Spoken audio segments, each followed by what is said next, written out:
Verset 249, sourate 2 Al-Baqarah, la vache. Puis au moment de partir avec les troupes, Talut dit, « Voici, Allah va vous éprouver par une rivière. Quiconque y boira ne sera plus des miens, et quiconque n'y goûtera pas sera des miens.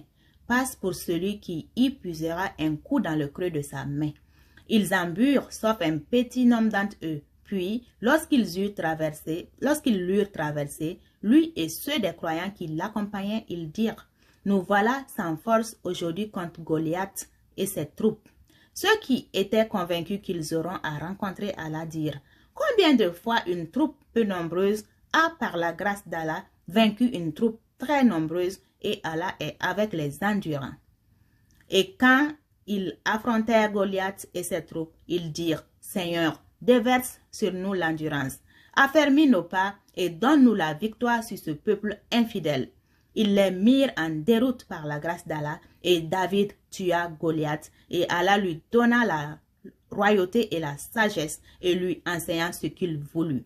Et si Allah ne neutralisait pas une partie des hommes par une autre, la terre serait certainement corrompue. Mais Allah est détenteur de la faveur pour les mondes.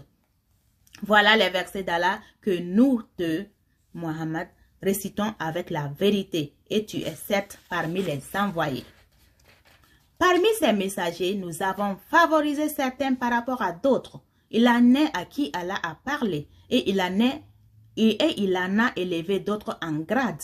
À Jésus, fils de Marie, nous avons apporté les preuves et l'avons fortifié par le Saint-Esprit. Et si Allah avait voulu, les gens qui vinrent après eux ne se seraient pas entretués après que les preuves leur furent venues. Mais ils se sont opposés, les uns restèrent croyants, les autres furent infidèles. Si Allah l'avait voulu, ils ne se seraient pas entretués, mais Allah fait ce qu'il veut. Ô les croyants, dépensez de ce que nous vous avons attribué avant que vienne le jour où il n'y aura ni rançon, ni amitié, ni intercession. Et ce sont les mécréants qui sont les injustes. Allah, point de divinité à part lui, le vivant, celui qui subsiste par lui-même, Al-Qayyum. Ni somnolence, ni sommeil ne le saisissent. À lui appartient tout ce qui est dans les cieux et sur la terre. Qui peut intercéder auprès de lui sans sa permission? Il connaît leur passé et leur futur. Et de sa science, il n'embrasse que ce qu'il veut.